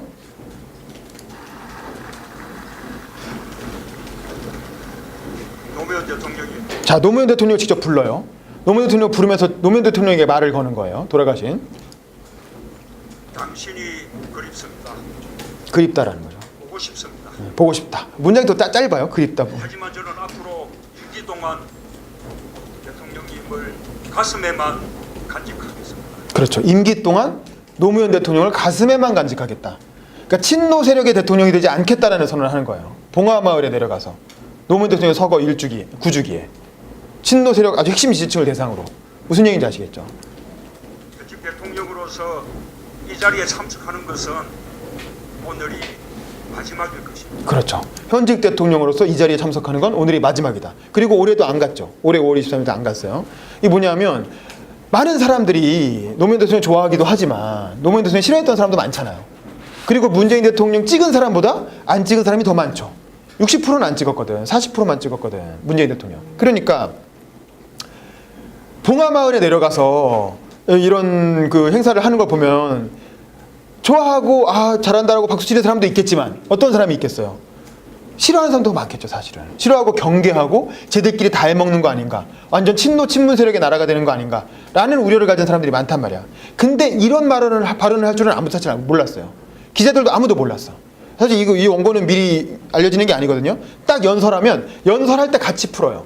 연설 시작하면 같이 풀고 거의 이제 뭐 이렇게 그 속보도 연설 나가는 거에 맞춰서 같이 내보내야지 속보도 미리 나가면 안 돼요. 이게 엠버고가 아주 철저하게 연설에 맞춰져 있거든요. 문장 하나하나 다. 그래서 여기서 이제 처음으로 봉하마을 더 이상 오지 않겠다. 임기 중에는. 이 선언을 하는 거죠. 이거는 왜냐하면 이 연설을 현장에서 듣고 있는 사람들은 그 친노 친문 지지자들이지만 이걸 TV로 보는 사람들이 있잖아요. TV로 보는 전국의 국민들을 대상으로 하는 선언인 거예요. 친노 친문만을 위한 정치를 하지 않겠다. 라고 하는 선언을 봉하마을에 가서 한 거죠. 이제 당신을 온전히 국민께 돌려드립니다. 그리고 국민들에게 노무현 대통령을 드리겠다는 거죠. 반드시 성공한 대통령이 되어 임무를 다한 다음 다시 찾아뵙겠습니다. 그렇죠. 성공한 대통령이 돼서 업무를 다 하고 그리고 나서 찾아오겠다. 퇴임한 이후에. 퇴임한 이후에 찾아오면 누가 뭐라고 하겠어요. 그거야. 근데 적어도 임기 중에는 더 이상 오지 않겠다라는 선언을 여기서 하신 거죠. 그리고 나서 실제로 뭐 찾아갈 수가 없는 거죠. 이렇게 해서 친노 친문에 관한 이른바 친문 패권주의 뭐 그런 논란이 많이 있었잖아요. 그런 거에 대해서 차단을 하는 거죠. 이 연설을 통해서. 그러니까 국민들이 그러니까 여기 있는 사람들은 당연히 무슨 말을 해도 다 좋아하지. 근데 TV를 보는 국민들이 얼마나 안심을 하겠어요. 이런 걸 보고. 당신이 했던 그 말, 야 기분 좋다. 이렇게 환한 웃음으로 반겨주십시오. 이게 노무현 대통령한테 직접 말하는 거예요. 이거는 이 청중이 이 사람이 아니라 노무현 대통령인 거예요. 청중이 이 문장 자체가. 그러니까 대통령 그 서거 기념사를 노무현 대통령한테 쓰는 편지 형식으로 쓴 거예요. 물론 앞부분은 그렇지가 않아요. 앞부분은 청중들한테 와주셔서 감사합니다 뭐 이런 얘기고 마지막 부분은 이렇게 마무리를 한 거예요. 그러니까 이제 현장에서 듣는 사람도 그렇고 TV로 보는 사람도 그렇고 저 양반이 참 배수의 진을 치고 정말 한번 정치를 잘해보려고 진정성을 가지고 있구나 라는 느낌을 확 주게 되는 거죠.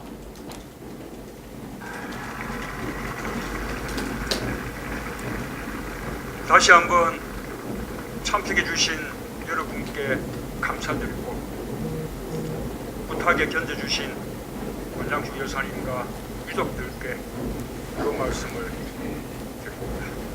감사합니다. 오케이, 이렇게 해서 우리 당시 노건호씨 머리 깎아가지고 대머리로 있습니다. 했고 어떻게 안희정도 있네요. 안희정은 앞으로 저기서 보기 어렵겠죠?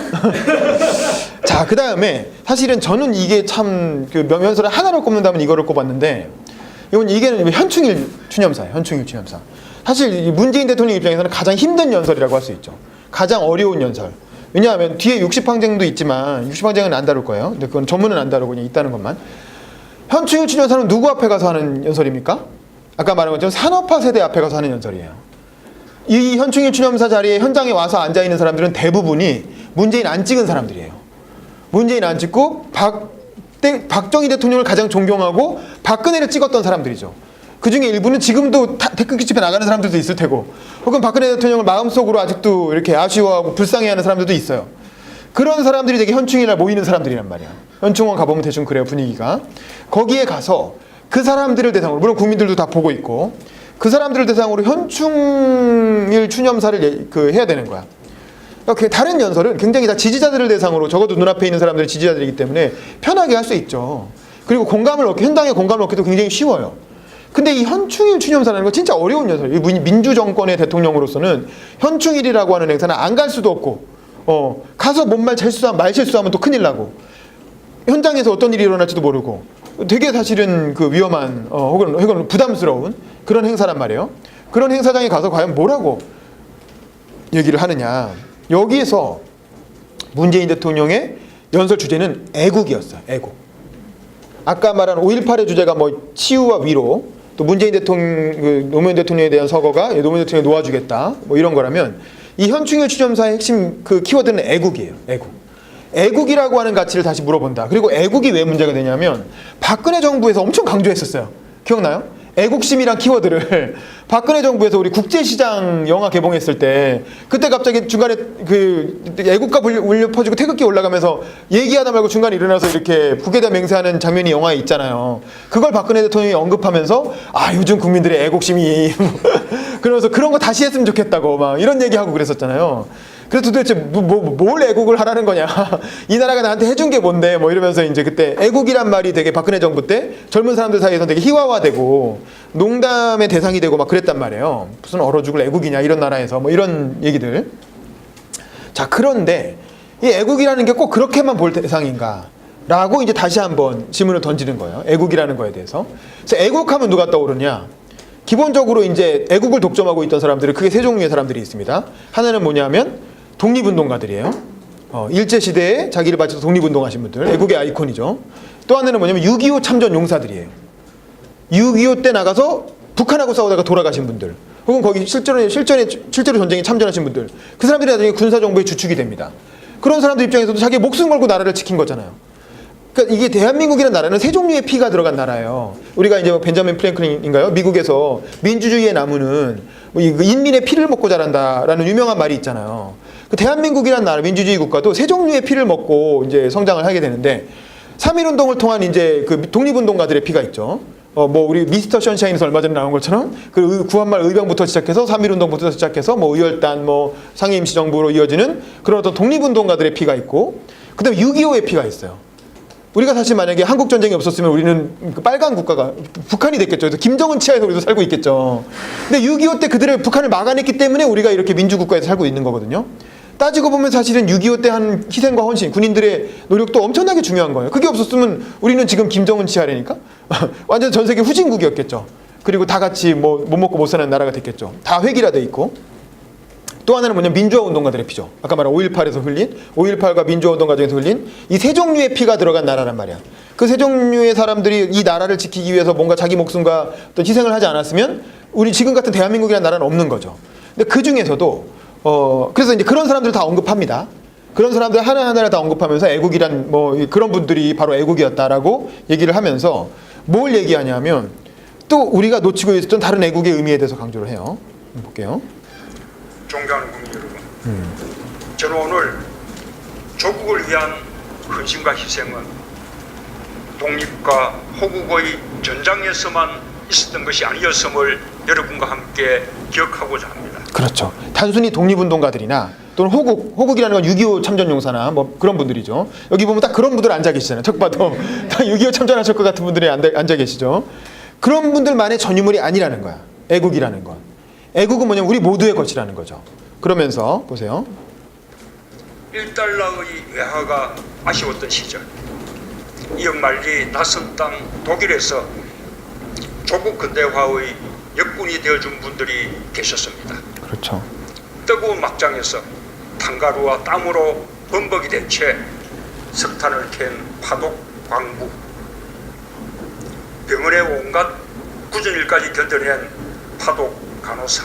그렇죠. 이거 국제신문에 나온 분들이잖아요. 국제시장이라는 영화에 나왔던 분들이잖아요. 그런 파독 광부라든가 파독 간호사라든가 1달러가 아쉬워서 정말 수출 역군으로 일했던 분들, 그런 분들이 다 애국자였다라는 거죠. 그래서 단순히 이건 어떤 군인 집단이나 혹은 과거의 독립운동가들이나 혹은 민주화 운동을 한 어떤 선도적인 투사들만이 아니라 그런 우리 국민 모두가 다 애국의 주체였다라는 거예요. 이제 그런 얘기를 하면서 이 현충일이라고 하는 혹은 애국이라고 하는 어떤 보수의 아젠다를 전 국민의 아젠다로 확장시키는 거예요. 봅시다. 그분들의 헌신과 희생이 조국 경제의 디딤돌을 놓았습니다. 그것이 애국입니다. 청계천변 다락방 작업장, 천장이 낮아 허리조차 펼 수 없었던 그곳에서 젊음을 바친 여성 노동자들의 희생과 헌신에도 감사드립니다. 그렇죠. 이른바 70년대 여공들이죠. 이분들과 함께했던 게 전태일이죠.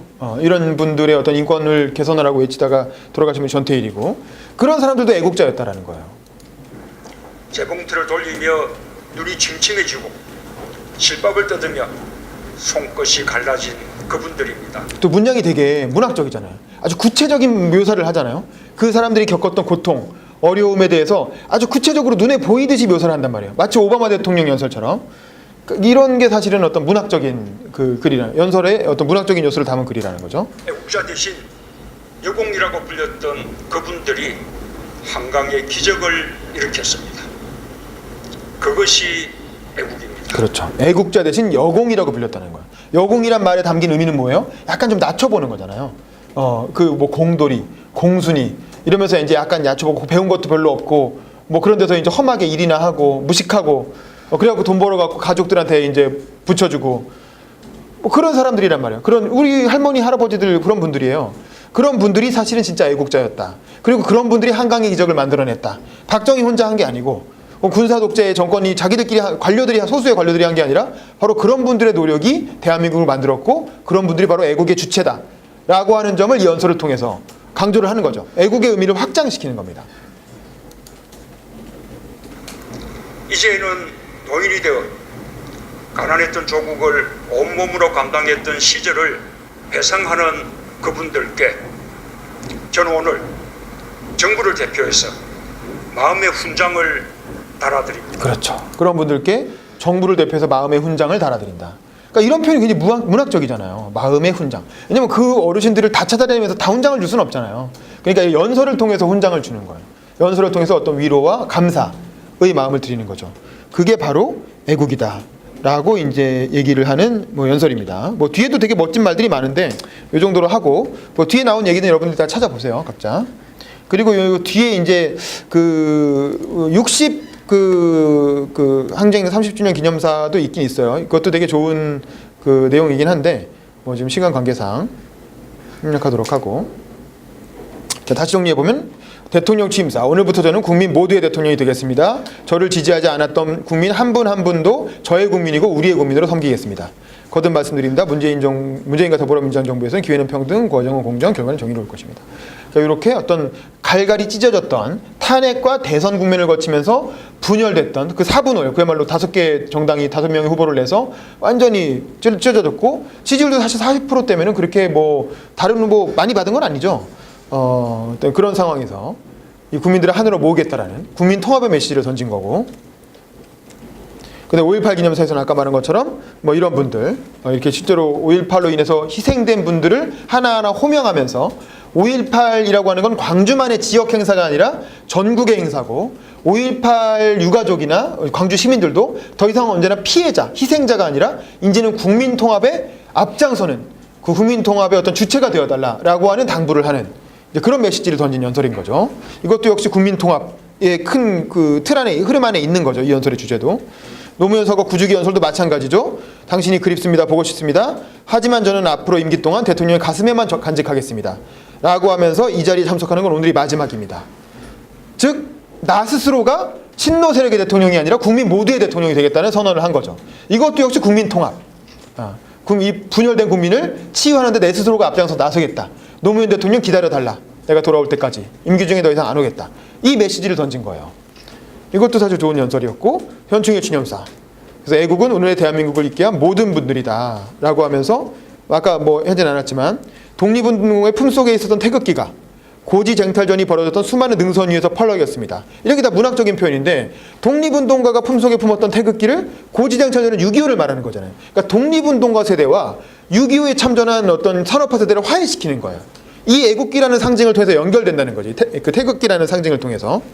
그리고 파독광부 간호사를 완성하던 태극기가 5.18과 6월 항쟁의 민주주의 현장을 지켰습니다. 역시 또 파독광부 간호사는 산업화 세대잖아요. 근데 5.18과 6월 항쟁은 민주화 세대잖아요. 둘 다 태극기를 썼다는 거예요. 태극기라는 상징을 통해서 또 산업화 세대와 민주화 세대를 연결시키는 거죠. 그러면서 서해 바다를 지킨 용사들과 그 유가족들의 마음에 새겨졌습니다. 애국하는 방법은 달랐지만 그 모두가 애국자였습니다. 이건 마치 오바마 대통령이 뭐라 그랬어요? 이라크 전쟁을 찬성하는 애국자도 있고 이라크 전쟁을 반대하는 애국자도 있습니다. 라고 말했던 것과 같은 맥락인 거죠. 같은 맥락에서 애국을 하는 방법이 달랐지만 독립운동가나 6.25에 참전했던 군인들이나 혹은 산업화 세대의 역군이나 혹은 민주화운동을 열심히 한 운동권이나 다 애국자라는 거야. 애국이란 이름으로 우리는 다 하나로 묶일 수가 있다라는 이 메시지 역시 국민 통합. 결국 문재인 대통령은 이 4번의 연설을 통해서 뒤에 나오는 60항쟁도 마찬가지예요. 크게 보면 이 탄핵과 대선을 통해서 상처받고 갈갈이 찢어진 국민들의 마음을 하나로 모으는 국민 통합의 메시지를 계속 던진 거예요. 한 달 동안. 그걸 던질 때마다 지지율이 쭉쭉 올라가는 거죠. 왜냐하면 이전에 지지하지 않았던 40%밖에 득표를 못했는데 지지하지 않았던 사람들도 너무 상처받고 자존심 상하고 도대체 이게 뭐냐 도대체 나라꼴이 이렇게 생각했던 사람들이 이런 연설을 들으면서 치유되고 어떤 위로받고 우리가 다시 이제 그래 대한민국의 나라가 정말 제 궤도에 올라서는구나. 다시 한번 나라다운 나라를 만들어 보려는구나 라는 생각을 가지게 됐다라는 거죠. 이런 연설들을 들으면서. 그리고 이런 연설의 메시지가 국민 속으로 쭉쭉 퍼져나갔다는 거죠. 그 힘으로 저는 지금까지 오고 있다고 봐요. 지금까지 여러 가지 정책적 실수도 있고 뭐 최저임금 인상도 뭐 있고 뭐 논란이 많, 부동산 문제도 있고 논란이 많지만 초창기에 너무 압도적으로 좋은 인상을 남긴 거야. 이건 김영삼하고는 달라요. 김영삼은 당선될 때부터 지지율이 엄청나게 치솟아가지고 엄청난 기대감 속에서 90%를 유지했던 거고 문재인 대통령은 원래 지지율이 40%였어요. 당선될 때 득표율이 40%밖에 안 됐단 말이야. 그랬는데 이런 어떤 그 5월부터 6월 초 사이에 걸친 이런 이벤트들이 어떤 국민 통합의 계기로 아주 잘 활용하면서 특히 연설이라는 무기를 잘 활용해서 자기의 지지율을 거의 90%까지 쫙 끌어올린 이제 그런 어떤 대통령이었다라는 거죠. 그래서 문재인 대통령의 연설은 참 연구해 볼 만한 가치가 있는 되게 명연설들이다. 특히 취임 초에 한 연설죠. 뭐 최근에 한 연설은 잘 모르겠어요. 왜냐하면 대통령을 하다 보면 실수가 많이 나오고 그럼 자기가 한 말하고 안 맞는 부분들이 자꾸 생기거든. 그러니까 이제 요즘 하는 연설들은 뭐 좀 그런데 어쨌든 특히 취임 초에 이때는 문재인 대통령 아무것도 한 게 없기 때문에 더 온전히 말로 이렇게 말에 집중할 수 있는 말로 비전을 보여줄 수 있는 그런 상황이었고 그래서 참 좋은 연설들을 많이 하신 것 같아요.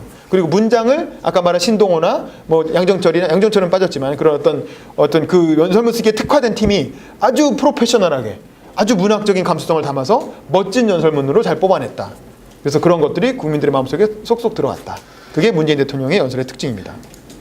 그래서 이제 연설 특징 다시 한번 정리하면 타고난 달변가 스타일은 원래 아니죠. 그리고 준비된 원고와 프롬프트를 활용해서 연설하는 스타일이고요. 하지만 아까 말한 스피치 라이터들의 도움으로 굉장히 높은 문학적 완성도를 가진 연설문들이었다는 거예요. 그리고 또 이게 촛불 혁명을 거친 국민의 눈높이에 딱 맞는 그런 연설이었다는 거야. 사실 노무현 대통령이나 김대중 대통령의 연설은 국민들보다 반발짝 앞서가는 연설이 많아요. 국민들을 뒤에 끌어당기는, 국민들 앞에 나서서 국민들에게 따라오라고 하는 그런 어떤 선구자적인 연설들이라면 문재인 대통령은 절대 국민보다 앞서가진 않아요. 딱 국민의 수준에서, 국민의 눈높이에서 국민들이 저 정도면 괜찮은데 라고 생각할 정도의 얘기만 하는 거죠. 그게 이제 문재인 대통령과 이전 노무현 김대중 대통령과의 차이입니다. 그래서 지지를 더 사랑을 많이 받는 것 같아요. 그리고 진보와 보수를 아우르는 어떤 국민 통합의 메시지를 계속 던졌고 그러면서도 노무현 대통령의 어떤 서거, 노무현 대통령에 대한 어떤 아쉬움과 추모를 안고 있는 핵심 지지층의 지지를 받는 연설이었다는 거죠. 그렇기 때문에 연설이 더 적극적으로 널리 퍼져나가고 그게 유튜브 같은 데서 좋아요 누르고 뭐 다 누구겠어요? 공유하는 사람들이. 다 그런 핵심 지지층들이 더 역시 퍼날리는 그래서 더 퍼뜨리는 거죠. 거기다가 이 연설을 하는 그 스피커도 중요하다 그랬잖아요. 아무리 남이 써준 연설문이어도 그걸 읽는 사람의 캐릭터가 굉장히 중요하거든. 근데 문재인 대통령은 너무 사람이 소탈하고 인간적인 매력이 많은 사람이에요. 그래서 이제 그 사람들 볼 때마다 셀카 찍어주고 뭐 이렇게 뭐 진짜 속은 어떤지 몰라도 인간이니까 알 수 없지만 그래도 겉으로 보이는 모습이 그렇잖아요. 그래서 그런 어떤 소탈한 인간적 매력, 거기에 어떤 준수한 외모, 이게 얼굴이 잘생겼잖아요. 어떻게 그렇게 잘생긴 대통령이 나올 수가 있지? 그 나이에 60대에 젊었을 때 사진 보면 진짜 기가 막히잖아요. 그러니까 김정중 여사가 진짜 땡 잡은 거지. 진짜 이게 맹한 젊은 순한 사람 잘 잡은 거지. 진짜 정말 부러운 이제 많은 여성분들이 부러워할 만한. 물론 그때는 김정중 여사가 믿지는 왜냐하면 더 부잣집이었고 뭐 더 성악가 그 당시에 성악가 보낼 정도면 되게 부잣집 딸이었지만 그래도 이제 그냥 잘생기고 비전 있어 보이는 애를 탁 잡은 거지. 근데 고시도 합격하고 뭐 변호사도 되고 뭐 그러니까 뭐 거기다 대통령까지 됐네. 그러니까 뭐 참 어쨌든 그래서 이런 어떤 개인의 인간적인 매력까지 더해지면서 특히 임기 초에 아주 최고의 명연설들을 막 뽑아냈다. 그게 이제 문재인 대통령의 연설의 특징이라고 정리할 수가 있겠습니다. 자, 오늘 강의는 여기까지 하겠습니다. 감사합니다. 여기까지 하고.